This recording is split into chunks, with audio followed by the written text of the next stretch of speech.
Hello एमर्स, आज हम लोग देखेंगे मोशन में नेक्स्ट टॉपिक को। इससे पहले हम लोगों ने एवरेज स्पीड पे भर भर के क्वेश्चन कर लिए हैं, ठीक है। तो अभी इनफ हो चुका है, दैट मीन्स पूरा प्रोस्पेक्ट है। अगर कुछ क्वेश्चन और बाकी अगर आपको कमी महसूस होगी तो मैं और भी क्वेश्चन करवा दूंगा, लेकिन थोड़ा सा आप टॉपिक को रन कराते ताकि और नए नए क्वेश्चन हमको मिले। ओके, तो चलिए देखते हैं हम लोगों ने क्या क्या पढ़ लिया है, कहाँ से कहाँ तक काम कर लिया है और क्या क्या अभी आगे करना है। ओके, तो चलिए आज ओवरव्यू ले लेते हैं पूरे मोशन का। चलिए देखिए, सबसे पहले हम लोगों ने बात किया कि कोई भी ऑब्जेक्ट है उसके कितने पोजीशन हो सकते हैं, मतलब कितने स्टेट हो सकते हैं। तो एक हो सकता है मोशन और दूसरा हो सकता है रेस्ट। यानी इस दुनिया के अंदर जो भी ऑब्जेक्ट है, कोई भी ऑब्जेक्ट है, तो या तो वो मोशन में रहेगा या तो वो रेस्ट में रहेगा, है ना। यानी या तो वो मोशन में रहेगा या तो रेस्ट में। अब मोशन का मतलब वो अपने पोजीशन में क्या ला रहा होगा, चेंज लेके आ रहा होगा किसी के रेफरेंस में, यानी अपना स्थान, यानी जो जिस स्थान पे है उस स्थान में परिवर्तन ला रहा होगा किसी के देख रेख में। कोई देखने वाला होगा, उसके रेफरेंस में या उसके निरपेक्ष में, उसके सापेक्ष में वो क्या कर रहा होगा, अपने स्थान में परिवर्तन लेके आ रहा होगा। तब उसको क्या कहेंगे, तब उस घटना को ही हम लोग क्या कहेंगे, मोशन यानी गति। ठीक है, तो गति का मतलब यही होता है स्थान में परिवर्तन विथ रिस्पेक्ट टू किसी की देख रेख। ठीक है, अब अगर मोशन हुआ तो ऑब्जेक्ट ने पोजीशन में क्या लाया, चेंज। अब जब कभी भी वो पोजीशन में लाएगा चेंज, पोजीशन में चेंज लाने का मतलब क्या है कि पहले ये यहाँ पे था, सपोज करिए कि एक ऑब्जेक्ट यहाँ पे था, फिर ये ऑब्जेक्ट कहाँ पे आ गया, यहाँ पे आ गया। तो इसने क्या लाया है, अपने पोजीशन में चेंज। तो इस पोजीशन में चेंज लाने के लिए उसको क्या करना पड़ा होगा, उसको इस पाथ की लेंथ को कवर करना पड़ा होगा। यानी ये जो रास्ता है, इस रास्ते की लंबाई को भी क्या करना पड़ा होगा, तय करना पड़ा होगा, है कि नहीं है। मतलब गति वाली घटना जब करेगा, गति की घटना का मतलब स्थान में परिवर्तन, और अगर इसने स्थान में परिवर्तन किया तो इसको क्या करना पड़ेगा, रास्ते पे चलना पड़ेगा, तभी तो ये क्या करेगा, तभी तो क्या करेगा, ये अपने स्थान में परिवर्तन ला सकता है। नहीं तो इसके पास शक्तिमान वाली शक्ति तो है नहीं कि सन से ऐसे दिखा, ऐसे चक्री खान घूमा और अचानक से दूसरी जगह पहुंच गया, ऐसा तो कोनो ऑप्शन है नहीं। और उसके लिए भी अगर वो घूम रहा है तो उसके लिए शक्तिमानों को तो क्या करना पड़ता है, रास्ता मतलब तय करना पड़ता है कि नहीं करना पड़ता है। भले वो आसमान वाला होता है, आप नहीं कर सकते, आप जमीन पे ही कर सकते हैं, वो आसमान से करता है, लेकिन भाई रास्ता चलना तो पड़ता है भाई, लंबाई तय तो करनी पड़ती है ना कि नहीं है। ऐसा तो नहीं है कि बटन दबाए यहाँ से ऐसे सर से और तुरंत पहुंच गए जहाँ पे पहुंचना है। तो अब डॉक्टर स्ट्रेंज नहीं है, ऐसे ऐसे करेंगे तुरंत चेंज, ठीक है ना। यहाँ आप खड़े हैं तो दूसरे जगह पहुंच जाएंगे, है बस समझ में। तो वो वाली शक्ति अभी आपके पास है नहीं, तो आपको कुल मिला के रास्ता तय करना पड़ेगा। और मोशन भैया इंसानों के लिए बना हुआ है, तो इंसानों के फिनोमेना को देखते हुए ये बात की गई है, ठीक है ना, कि भैया अगर कोई ऑब्जेक्ट मोशन में यानी ऑब्जेक्ट में परिवर्तन पोजीशन में परिवर्तन ला रहा है तो उसको क्या करना पड़ेगा, रास्ता तय करना पड़ेगा। और वो जब रास्ता तय करेगा तो इसका मतलब उसने एक नई क्वांटिटी को जन्म दिया, और उस क्वांटिटी का नाम है दूरी।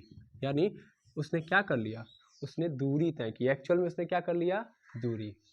क्यों नई क्वांटिटी कैसे बोल दिया सर, क्योंकि जितना उसने रास्ता तय कर दिया हम उसको क्या कर सकते हैं, नाप सकते हैं। और अभी हमने जस्ट पढ़ा हुआ है कि अगर कभी भी कोई फिजिकल घटना हो रही है, भौतिक घटना हो रही है, और उस घटना के बाद जो हो रहा है, मतलब जो घटना के बाद जो हमको रिजल्ट मिल रहा है, उस रिजल्ट को यदि हम मीजर कर सकते हैं तो मेरा क्या कहलाएगा, भौतिक राशि यानी फिजिकल क्वांटिटी। तो यानी दूरी यानी डिस्टेंस क्या बन गया, मेरा फिजिकल क्वांटिटी। तो किसी ऑब्जेक्ट ने क्या किया, मोशन किया, और मोशन के दौरान क्या उत्पन्न हुआ, सबसे पहली चीज जो उत्पन्न हुई वो क्या हो गई, डिस्टेंस। आई बात समझ में, यानी दूरी उत्पन्न हुई। क्योंकि मोशन करेगा तो स्थान में क्या आएगा, परिवर्तन। स्थान में परिवर्तन मतलब रास्ता तय करना पड़ेगा, रास्ता तय करना मतलब दूरी। आई बात समझ में, तो दूरी तय कर ली। और दूरी को नाप सकते हैं, तो किसी फिजिकल क्या बोलते हैं, फिनोमेना के बाद अगर किसी क्वांटिटी का जन्म होता है और उस क्वांटिटी को अगर हम मीजर कर सकते हैं तो दैट इज फिजिकल क्वांटिटी, बात खत्म। अच्छा सर, ठीक, तो दूरी मिल गई। अब दूरी के साथ साथ और क्या मिल गया बाबू, विस्थापनों मिल गया। सर विस्थापन, हाँ इंग्लिश में इसको बोलते हैं डिस्प्लेसमेंट। बतिया हुआ है कि नहीं है, लेकिन कहने का तरीका बदल गया बस। सर दूरी और विस्थापन कैसे, मोशन होगा तो दूरी और विस्थापन दोनों उत्पन्न होंगे, है ना। रास्ता तय करेगा कोई ऑब्जेक्ट, तो जहां पे था भाई, यहाँ पे था और यहाँ पे चला गया, तो दूरी कहता है जितना रास्ता तय किया है ऑब्जेक्ट, जितना पोजीशन में चेंज लेके आया वो सब का सब दूरी है। लेकिन विस्थापन थोड़ा सा इसके उलट कहता है, मतलब थोड़ा सा चेंज करके बोलता है, कहता है पहले कहाँ था और अब कहाँ है, उसके बीच में सीधा वाली दूरी जो है वही क्या है, विस्थापन है। यानी स्ट्रेट वाली डिस्टेंस, उसको हम डिस्प्लेसमेंट बोलेंगे। तो दूरी और विस्थापन में कोई अंतर नहीं है, बस दूरी कहती है कि जितना रास्ता तय किया, जैसे जैसे रास्ता तय किया है उस सभी रास्ते की लंबाई को हम लोग क्या बोलेंगे, दूरी। इन विस्थापन कहता हमको उससे मतलब नहीं है कि कैसे कैसे गया है, आयो समझ में, हमको मतलब है, मतलब मान लो एक ऑब्जेक्ट, क्या बोलते हैं, एक ऑब्जेक्ट ऐसे गया है, मतलब ध्यान देना यहाँ पे मेरा ये वाला हाथ है, ये मार्कर है, इस मार्कर को यहाँ पे पहुंचना है, तो अब मार्कर ऐसे गया है, ऐसे गया है, ऐसे गया है, ऐसे ऐसे ऐसे ऐसे ऐसे करते करते पहुंचा है यहाँ पे। इससे डिस्प्लेसमेंट को मतलब नहीं है, इससे दूरी को मतलब है। दूरी क्या, जैसे जैसे गया है उस पूरी लंबाई को हम नापेंगे और तब हम दूरी कहलाएंगे। विस्थापन कहता है कहाँ था पहले, यहाँ था, कहाँ पहुंच गया, यहाँ पहुंच गया ना, यहाँ पहुंच गया, तो इसके बीच में सीधा वाली दूरी यानी ये वाली दूरी बस क्या कहलाएगी, विस्थापन। तो एक्चुअल में दूरी और विस्थापन कुछ अलग नहीं है, सेम है कि नहीं है ना। बस दूरी कहती है कि जैसे जैसे गया उस पूरे रास्ते की लंबाई, और विस्थापन कहता है कि जहां पहले था और जहां आप पहुंच चुका है, इन पोजीशन में जहां पे चेंज आ गया तो उसके बीच में सीधी दूरी, विस्थापन। ठीक है, तो यानी जब मोशन होगा तो दो चीजें अपने आप उत्पन्न होकर आ जाएंगी, एक होगा दूरी, दूसरा होगा विस्थापन। हो गया। अब अगर हमने इस दूरी को टाइम के रिस्पेक्ट में डाल दिया, यानी इसको समय के रिस्पेक्ट में डाल दिया कि देखने लगे कि ये ऑब्जेक्ट ने इतनी दूरी तय की है, यानी इतना रास्ते को तय किया है और इतना समय लिया है, समझ पा रहे हैं।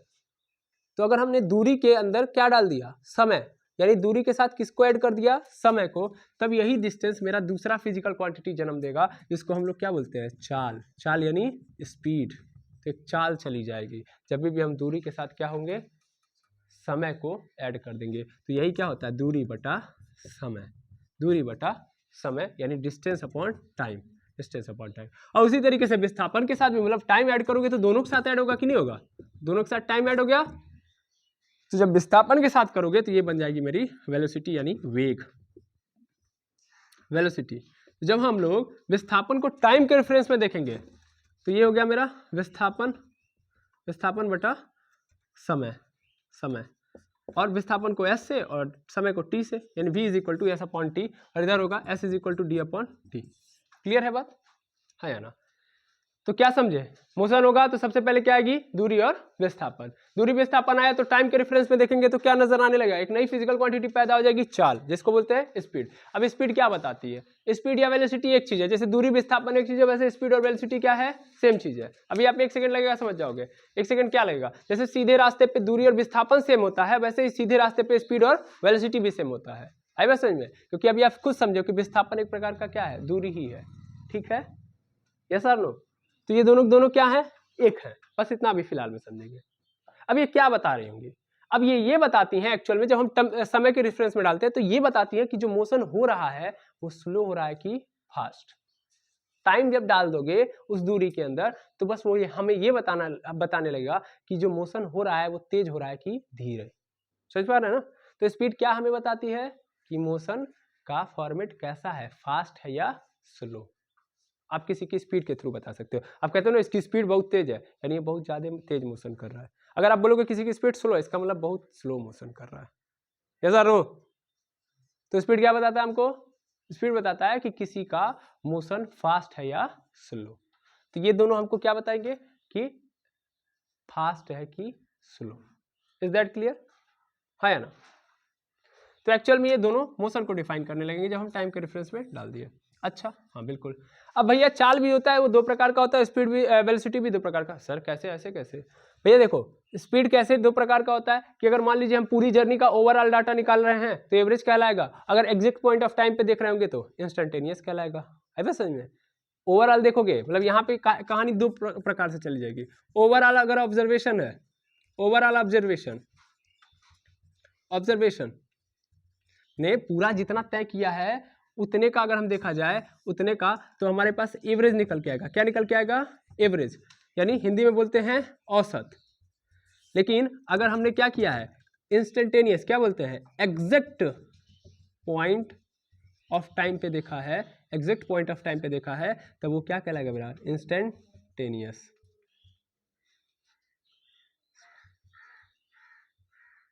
इंस्टेंटेनियस यानी हिंदी में बोलते हैं इसको तात्क्षणिक, तात्क्षणिक। ठीक है, क्लियर है बात, ठीक, बिल्कुल। तो मोशन ने कहा ठीक है बेटा तुम लोग यहाँ तक पहुँच गए, लेकिन मोशन ने यहाँ तक जब देखा तो फिर मोशन के मन में एक विचार आया कि क्यों ना मैं भी अब यहाँ से कैटेगराइज करूँ। क्यों ना मैं भी कैटेगराइज करूँ। तो यहाँ से मोशन इस स्पीड और वेलोसिटी के पॉइंट ऑफ व्यू को देखते हुए मोशन ने अपने आप को कैटेगराइज किया और मोशन ने कहा कि मैं भी दो प्रकार का हूँ। अगर मेरी स्पीड टाइम इंटरवल में हर बार सेम रह रही है दैट मीन्स मैं यूनिफॉर्म मोशन हूँ। मतलब नहीं समझे सर, सिंपल मोशन ने कितने बार में अपने आप को कैटेगराइज किया? दो। यहाँ तक समझ में आ गई कहानी। अब इसके आगे की कहानी समझना। अब मोशन आ रहा है अपने आप को कैटेगराइज करने। भाई रेस्ट की बात क्यों नहीं कर रहे हैं हम लोग? अगर पोजीशन में चेंज नहीं आया तो वही क्या है? रेस्ट है ना। इस दुनिया में अंदर ऑब्जेक्ट दो ही रूप में एग्जिस्ट ही कर सकते हैं, एक तो मोशन में, एक तो रेस्ट में। चलिए देखिएगा, अब मोशन ने कहा ठीक है स्पीड की बात कर दिया तुमने तो मुझे लग रहा है कि मैं कुछ नया और कर सकता हूं, तो इसीलिए मोशन ने अपने आप को दो पार्ट्स में कैटेगराइज किया। एक बोला यूनिफॉर्म मोशन और एक बोला नॉन यूनिफॉर्म मोशन। अब सिंपल समझना, नॉन यूनिफॉर्म मोशन। अब क्या मतलब है हिंदी में? इसको बोलो। मोशन का मतलब हिंदी में गति होता है, यूनिफॉर्म को बोलते हैं समान गति या एक समान गति, और नॉन यूनिफॉर्म को बोलते हैं असमान गति। अब मतलब समझना भाई, मोशन मतलब, मोशन को कौन बता रहा होगा? मोशन को बताता है स्पीड और वेलोसिटी। स्पीड क्या बताता है मोशन के बारे में? स्पीड बताता है मोशन के बारे में कि मोशन फास्ट है या स्लो। क्लियर? मोशन फास्ट है या स्लो, यही ना। तो अगर मान लो मैं एक जर्नी ट्रेवल कर रहा हूं, मतलब मान लो मुझे जाना है यहां से सपोज कर लो दिल्ली तक जाना है, और दिल्ली, यहां से दिल्ली तक मैं गया और मेरी हर पॉइंट ऑफ टाइम पे, हर पॉइंट ऑफ टाइम हटाओ, मतलब हर समय मेरी जो स्पीड है वो एक ही है, मतलब सेम है, चेंज नहीं हो रहा है, हमेशा चेंज नहीं हो रहा है, ऑलवेज क्या है? बराबर स्पीड से मैं चल रहा हूं। तो ऐसे गति को हम लोग क्या बोलेंगे? एक समान गति। यानी स्पीड अगर फास्ट है तो हर समय फास्ट है, स्लो है तो हर समय स्लो है, ऐसा नहीं चल रहा है फास्ट या स्लो, फास्ट स्लो, ऐसा कोई वेरिएशन नहीं आ रहा है। समझ पा रहे हैं? तो सेम स्पीड से अगर जर्नी ट्रेवल की जा रही है तो एक समान गति, और अगर जर्नी के दौरान हर बार स्पीड क्या हो रही है? चेंज, हर बार स्पीड क्या हो रही है? चेंज, तो असमान गति। सिंपल। भैया मोशन को कौन डिफाइन करता है? स्पीड। अगर स्पीड पूरे जर्नी के दौरान इक्वल है, मतलब हमेशा बराबर है, कहीं बदल नहीं रही है, तो एक समान गति। और अगर हर बार स्पीड में क्या आ जा रहा है? चेंज, तो क्या होगा? Non uniform motion. मतलब no change in speed during whole journey. पूरी जर्नी के दौरान स्पीड में कोई चेंज नहीं आ रहा है, तो ऐसा मोशन क्या कहलाएगा? ऐसी गति को हम लोग यूनिफॉर्म मोशन यानी एक समान गति कहेंगे। ठीक है ना। Change in speed during, simple लिख रहा हूं, ड्यूरिंग होल जर्नी, पूरी जर्नी के दौरान जो स्पीड है वो क्या हो रही है? चेंज हो रही है, होल जर्नी। ठीक है, तो ऐसे मोशन को हम लोग नॉन यूनिफॉर्म मोशन बोलते हैं। और एक डेफिनेशन बताएं, सिंपल डेफिनेशन ये कहता है कि अगर देखो स्पीड कहाँ से आती है, अब स्पीड के अंदर घुस जाओ, मोशन का मतलब स्पीड मैंने देखा, अब स्पीड के अंदर भी घुस जाओ, स्पीड का मतलब डिस्टेंस और टाइम।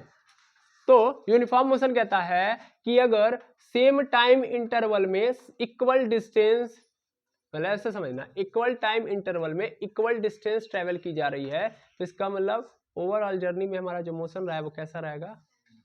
मतलब समझना, एक एग्जांपल से मान लो, ऐसे कई सारे डिस्टिंक्ट पॉइंट मैंने डाल दिए ताकि आप आसानी से समझो।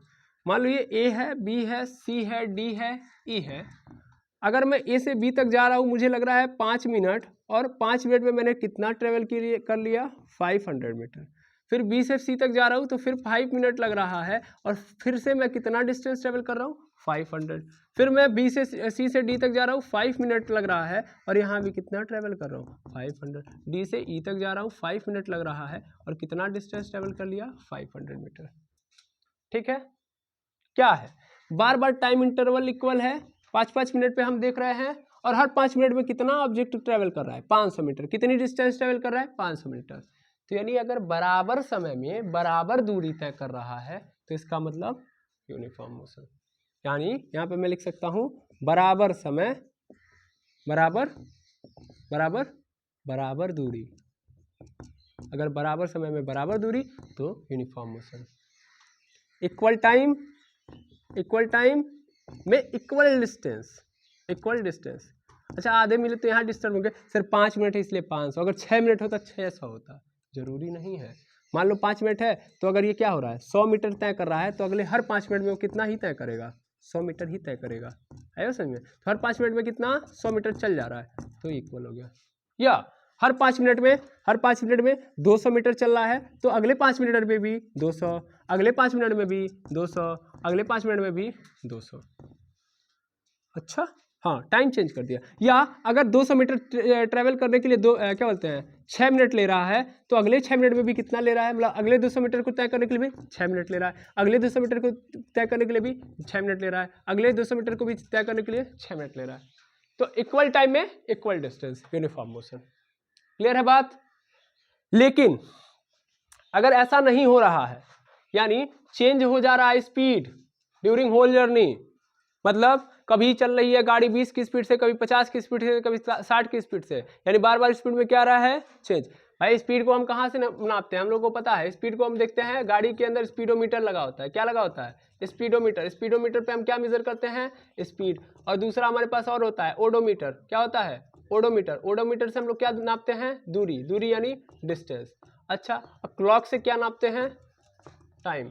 तो इतना लोला तो नहीं है, होंगे तो वो समझ लीजिएगा। स्पीडोमीटर से स्पीड, ओडोमीटर से दूरी और क्लॉक से टाइम।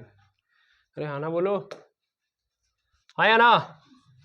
ठीक है, अभी ध्यान देना। Non uniform motion, non uniform motion मतलब ऑलवेज स्पीड में क्या आ रहा होगा चेंज।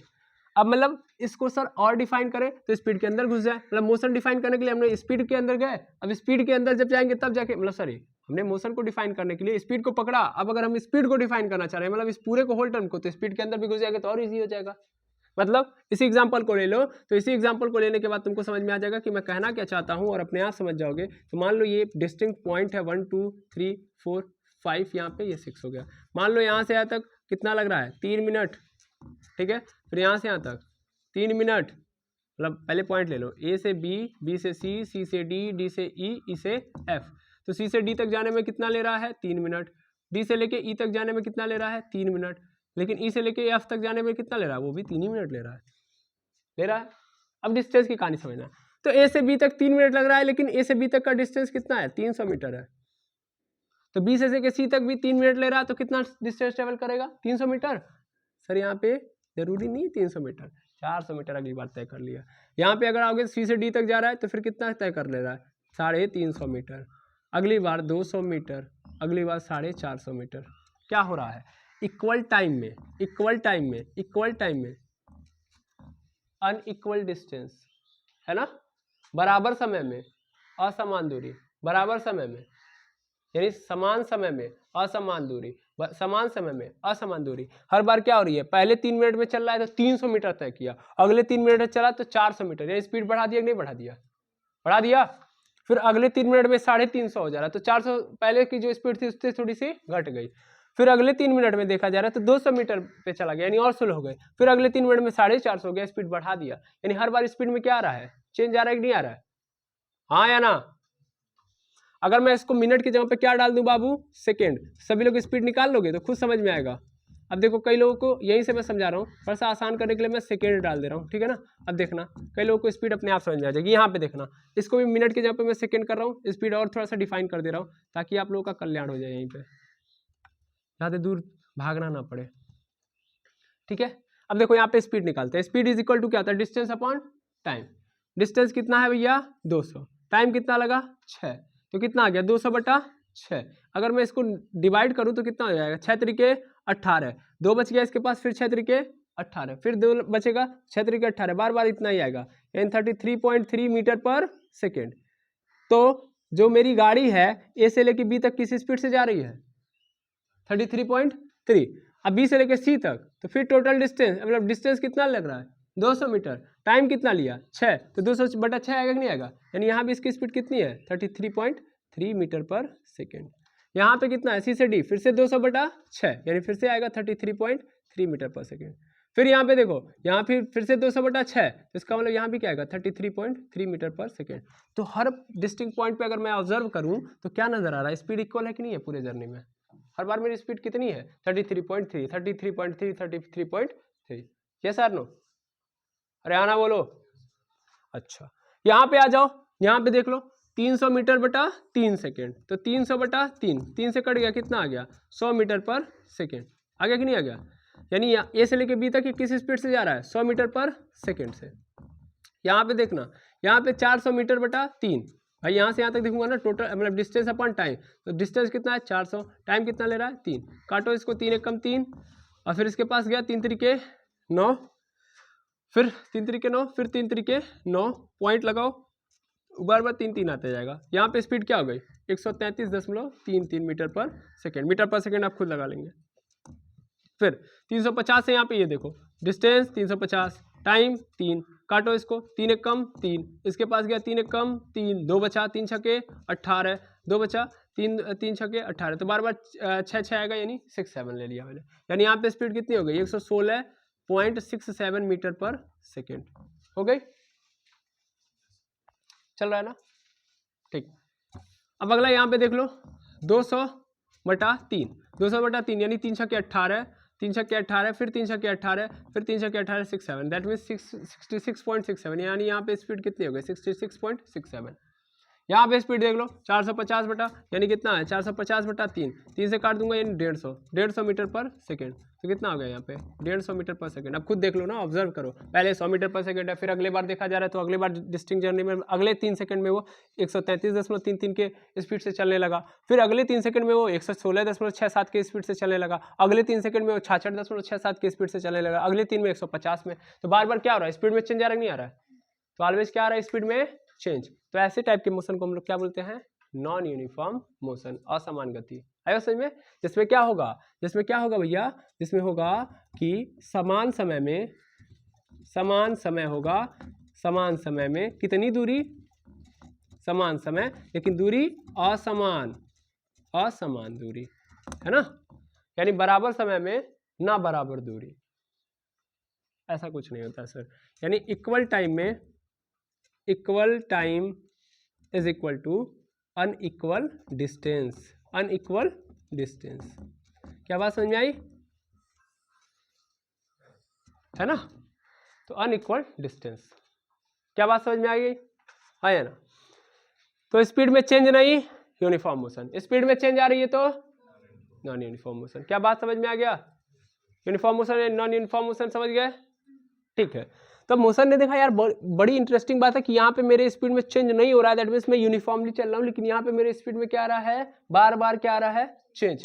तो मोशन ने अपने आप से क्वेश्चन किया कि कौन है ये जो मेरे स्पीड में क्या लेके आ रहा है, चेंज। यहाँ से फिर एक नई क्वांटिटी पैदा होती है जिसका नाम है एक्सीलरेशन, यानी एक्सीलरेशन यहाँ से पैदा होगा कि यहाँ से पैदा होगा, नॉन यूनिफॉर्म एक्सीलरेशन से, सॉरी नॉन यूनिफॉर्म मोशन से क्या निकल के आता है, एक्सीलरेशन यहाँ से निकल के आएगा। जब भी दुनिया में स्पीड में चेंज आएगा तो स्पीड में चेंज लेके आने वाला वो कौन है, एक्सीलरेशन। दुनिया का कोई भी मोशन हो रहा है, उस मोशन के स्पीड में अगर क्या आ रहा है, चेंज, यानी ऑब्जेक्ट फास्ट से और फास्ट हो रहा है या फास्ट से स्लो हो रहा है या स्लो से और स्लो हो रहा है या स्लो से फास्ट हो रहा है, यानी किसी भी प्रकार के अगर स्पीड में चेंज आ रहा है तो उसका कारण कौन है, एक्सीलरेशन। ठीक है ना, acceleration is the cause of change in speed. अगर एक्सीलरेशन नहीं है तो स्पीड में चेंज नहीं होगा, इस बात को दिमाग में रखना। स्पीड में जब भी चेंज तो आएगा कौन, एक्सीलरेशन। एक्सीलरेशन नहीं, स्पीड में चेंज नहीं। ठीक है, क्लियर? चलो मैं इसको मिटाऊं, बिल्कुल।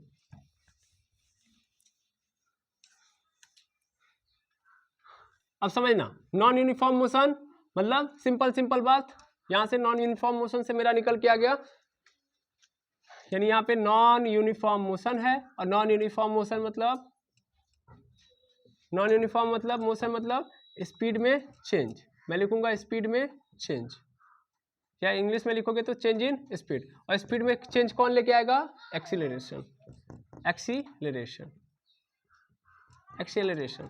एक्सीलरेशन को हिंदी में क्या बोलते हैं भैया, त्वरण। ठीक है या ना। तो इस त्वरण का मतलब क्या है, त्वरण क्या कहता है, कहता है कि इसका फॉर्मूला होता है चेंज इन स्पीड अपॉन पूरे के नीचे इस स्पीड को चेंज करने में लगा समय, है ना, चेंज इन स्पीड बटा टाइम। मतलब मैं समझा रहा हूँ, मतलब मान लो तुम्हारी गाड़ी पहले कितने पे थी, एक सेकंड रुक जाएंगे, मार्कर में सबसे पहले मैं इंक डाल दूं तब मैं आगे बढ़ूंगा।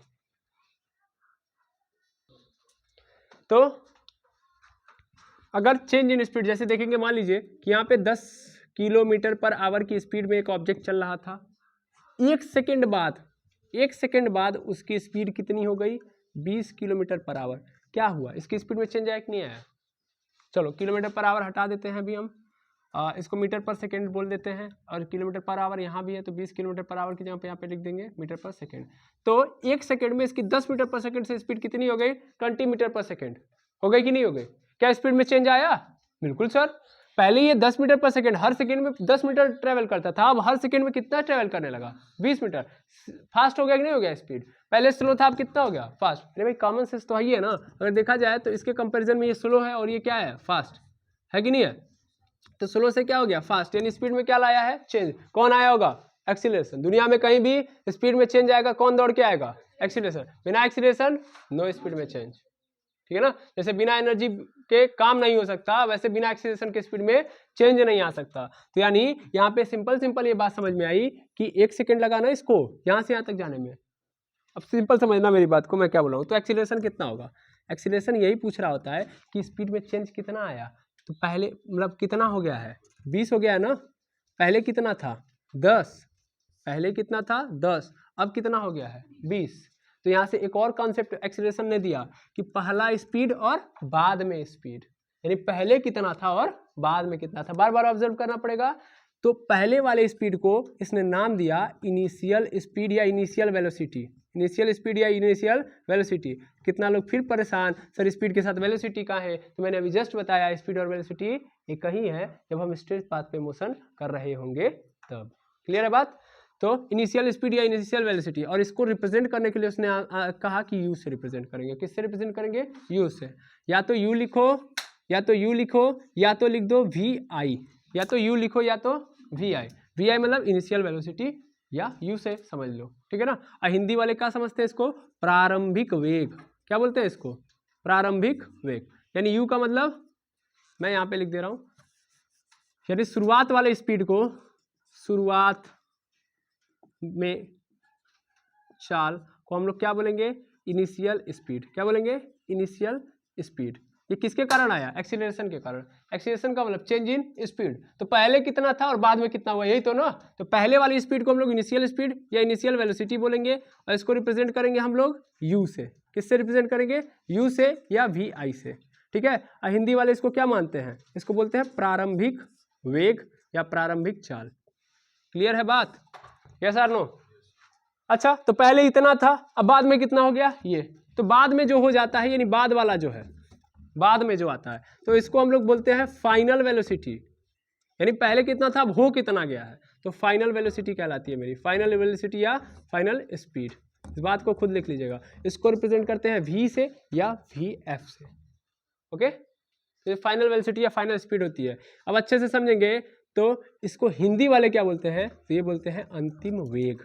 तो यहाँ से एक नई क्वांटिटी भी जन्म ले लेती है कि शुरुआत वाला ये वेग और बाद वाला वेग कब आता है, एक्सीलरेशन के दौरान। अब देखो एक्सीलरेशन निकालना कितना आसान है। एक्सीलरेशन कहता है स्पीड में चेंज कितना आया, तो देखो बाद में कितना हो गया। अच्छा, हम चेंज कैसे निकालते हैं, चेंज मतलब डिफरेंस ही ना, कि बाद में कितना हो गया है 20, पहले कितना था 10। अच्छा, तुम लोग नॉर्मली ऑब्जर्व करोगे तो कितना स्पीड में चेंज आया, पहले 10 था 20 हो गया, यानी 10 स्पीड में चेंज बढ़ गया कि नहीं बढ़ गया, यानी यहाँ पे स्पीड में क्या हो गया, 10 की बढ़ोतरी हो गई कि नहीं हो गई है। कैसे निकाला तुमने, तो तुमने निकाला बाद वाले में से, बाद वाले में से पहले वाले को घटा दिया, तभी तो 10 आया है।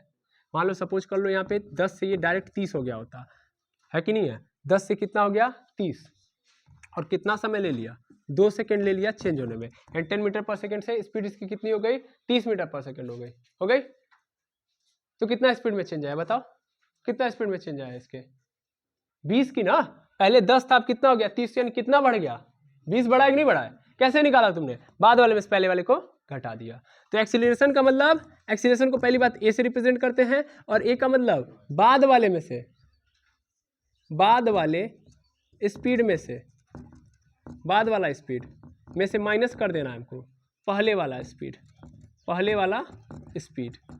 और नीचे, नीचवा क्या रहेगा, स्पीड में, यानी बाद वाले स्पीड मतलब पहले वाले स्पीड में चेंज में आने में, मतलब पहले वाला स्पीड बाद वाले स्पीड में चेंज हो गया कि नहीं हो गया। तो ये चेंज आने में, ये चेंज आने में लगा समय, आने में लगा समय। शुद्ध अपनी भाषा में मैंने लिख दिया कि हम लोग यही बोलेंगे, ठीक है। अब हम लोग इसको टेक्निकल टर्म देते हैं। बाद वाला स्पीड का मतलब क्या होता है भैया? तो बाद वाला स्पीड का मतलब इसी को तो हम लोग क्या बोलते हैं? फाइनल वेलोसिटी बोलते हैं, नहीं बोलते हैं? यानी फाइनल वेलोसिटी ये इज इक्वल टू क्या गया? Final velocity. Final velocity minus लगा माइनस पहले वाला स्पीड। पहले वाला कौन था भैया? पहले वाले को हम लोग क्या बोलते हैं? इनिशियल, यानी इनिशियल वेलोसिटी या स्पीड जो भी डाल दो। और यहाँ पे कितना समय लगा? तो टाइम इंटरवल खत्म। अरे हाँ ना बोलो। तो ये होगा एक्सीलरेशन। इसको और छोटा बना दें तो a is equal to final को किससे रिप्रेजेंट करते हैं? v से, माइनस इनिशियल को u से अपन पूरे नीचे t। आई बात समझ में? इसका और छोटा बना दें तो इसको और छोटा बनाएंगे तो a is equal to change को हम लोग रिप्रेजेंट करते हैं डेल्टा से। ये क्या है? डेल्टा। और डेल्टा क्या बताता है? चेंज। क्या बताता है? चेंज। तो मैं यहाँ पे क्या डाल दूंगा? Delta v upon delta t। अब डेल्टा टी क्यों सर? कि भैया शुरुआत में ये 10 मीटर पर सेकेंड मान लेता हूँ T1 समय पे था, और ये T1 समय से T2 समय पे ये कितना हो गया? कितना हो गया? मतलब जब गाड़ी चौथे सेकंड पे 4 सेकंड पे जब देखा गया तो स्पीड कितनी थी? 10 मीटर पर सेकंड थी। अच्छे से देख लेना। और जब मैंने 6 सेकंड पे देखा तो गाड़ी की स्पीड कितनी हो गई? 30 मीटर पर सेकंड। तो समय कितना लगा है? तो 6 में से यहाँ भी घटाएंगे कि नहीं घटाएंगे? ये पहला वाला समय इसलिए T1 और बाद वाला समय यानी T2। तो इसलिए हम लोग यहाँ पे T2 माइनस T1 भी करते हैं। क्लियर है बात? डायरेक्ट दिया है तो TT लिख दोगे, कितना समय लगा है चेंज होने में, तब तो T लिखोगे। लेकिन अगर कहीं हमको रेफरेंस में दे दिया कि इतने समय पे इतना था और इतने समय पे जब देखा गया तो स्पीड में इतना चेंज आ गया, आई बात समझ में? तो फिर ये हो जाएगा। आई बात समझ में? तो पूरा सेमराइज कर लोगे कैसे कैसे? ये ए का मतलब एक्सीलरेशन, एक्सीलरेशन मतलब त्वरण। अब त्वरण का मतलब ये नॉर्मल परिभाषा है, फिर इसको टेक्निकल में टर्म कर दिया, फिर इसको सिंबल्स में रिप्रेजेंट किया, फिर और छोटा कर दिया और फिर बता दिया। क्लियर है? तो एक्सीलरेशन समझ में आ गया? बिल्कुल। अब मैं इसको मिटा दूं, हाँ या ना? बिल्कुल मिटा देता हूं सर। सब आप लोगों को लिखना है, आराम से आप लिख लोगे, छाप लोगे, बहुत तेज छापते हो आप लोग, मास्टर ब्लास्टर हो आप लोग। सचिन तेंदुलकर की बात नहीं कर रहा हूँ, वो महान है, अब उनकी बात नहीं कर रहा हूँ मैं। आप अलग फील्ड में मास्टर ब्लास्टर हो। तो यानी change in speed is equal to acceleration. Simple acceleration, change in speed due to acceleration. अब समझना ध्यान से, ये जो चेंज इन स्पीड है ना, वो दो तरीके की हो सकती है। यानी स्पीड में चेंज दो तरीके से हो सकता है, या तो पॉजिटिव होगा या तो निगेटिव। सर पॉजिटिव मतलब यानी स्पीड में बढ़ोतरी हो गई तो ये पॉजिटिव हो गया, स्पीड में घटोतरी हो गई यानी क्या हो गई? कमी हो गई, तो क्या हो गया? नेगेटिव हो गया। अब अगर पॉजिटिव चेंज आ रहा है यानी पॉजिटिव चेंज यानी बढ़ रहा है, यानी स्पीड बढ़ रहा है, सिंपल स्पीड बढ़ रहा है। तो स्पीड बढ़ रहा है तो इसका मतलब इसको हम तब नॉर्मल भाषा में एक्सीलरेशन बोलेंगे। क्या बोलेंगे? एक्सीलरेशन। और उस कंडीशन में इसका साइन क्या रहेगा? पॉजिटिव। इसका साइन क्या रहेगा? पॉजिटिव। लेकिन अगर स्पीड में चेंज क्या रहा है? कमी हो रहा है, यानी स्पीड घट रही है, यानी स्पीड में चेंज निगेटिव है, मतलब स्पीड घट रहा है। स्पीड क्या हो रहा है? घट रहा है। तो स्पीड घट रहा है तो इसी कंडीशन में इसको दूसरा नाम देते हैं। एक्सीलरेशन को एक्सीलरेशन ना बोल के हम लोग बोलते हैं डी एक्सीलरेशन। क्या बोलते हैं? D acceleration. और डी एक्सीलरेशन का मतलब, डी एक्सीलरेशन को एक और नाम देते हैं रिटार्डेशन। तो कहीं पे रिटार्डेशन नजर आ जाए तो ऐसा नहीं कि रोने लगेगा, नहीं, वहाँ पे रिटार्डेशन का मतलब क्या होता है? घट रही होगी स्पीड। और यहाँ पे इस कंडीशन में इसी ए को हम लोग क्या ले लेंगे? माइनस में। ओके, इन साइन क्या हो जाएगा? माइनस में। क्लियर है बात? अच्छा, हिंदी में इसको एक्सीलरेशन को क्या बोलते हैं? त्वरण। यानी जब बढ़ती है स्पीड तो त्वरण, और जब घटने लगती है तो मंदन। घटने लगती है तो मंदन। क्या बात समझ में आ गई? ठीक है, फॉर्मूला फिर से मैं डिराइव कर दे रहा हूँ। ए इज इक्वल टू, हम लोगों ने क्या क्या देख लिया? ए इज इक्वल टू, मैं कंडीशन बना दे रहा हूँ। शुरुआत में एक ऑब्जेक्ट था, एक ऑब्जेक्ट की स्पीड कितनी थी? u, बाद में कितनी हो गई? v हो गई। पहले ये u कितने टाइम पे था? t1 टाइम पे था, और फिर ये v किस पे हो गया? t2 टाइम पे। पहले u था कितने टाइम पे?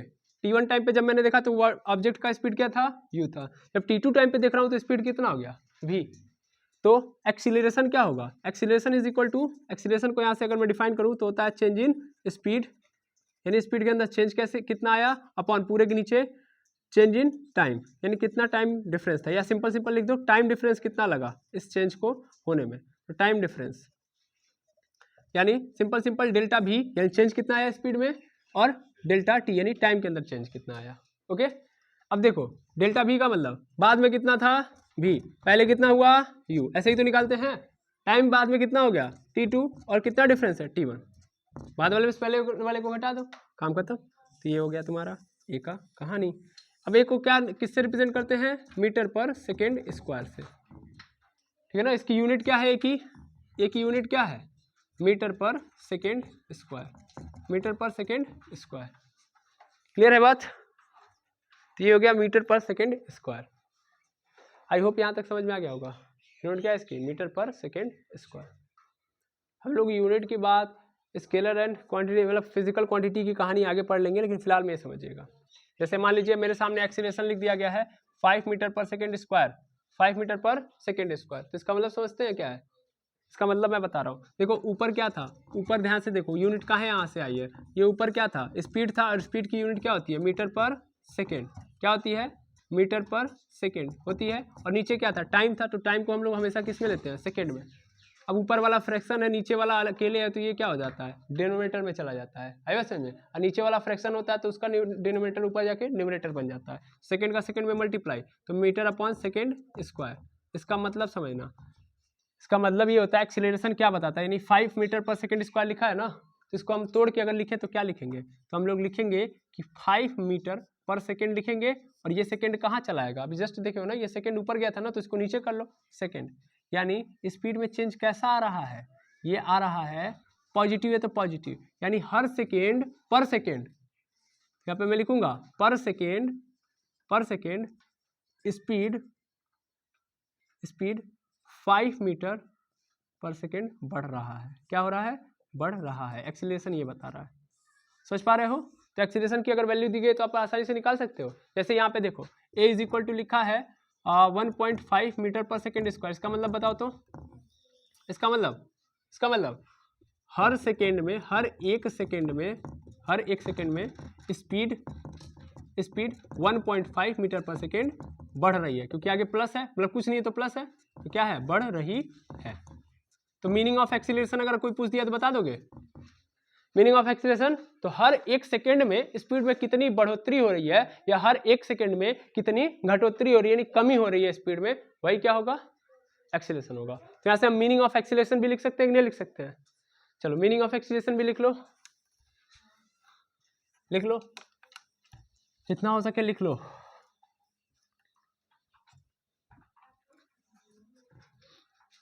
तो मीनिंग ऑफ एक्सीलरेशन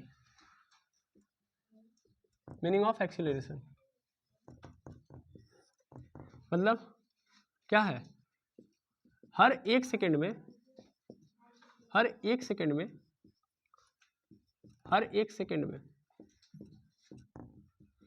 का मतलब यूनिट टाइम या यूनिट सेकेंड।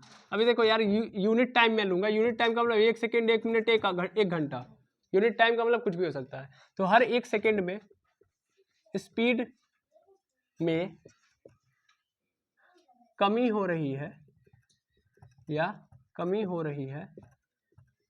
या वृद्धि, उसी को कौन डिफाइन करता है, उसी को एक्सीलरेशन डिफाइन कर रहा है, ठीक है ना।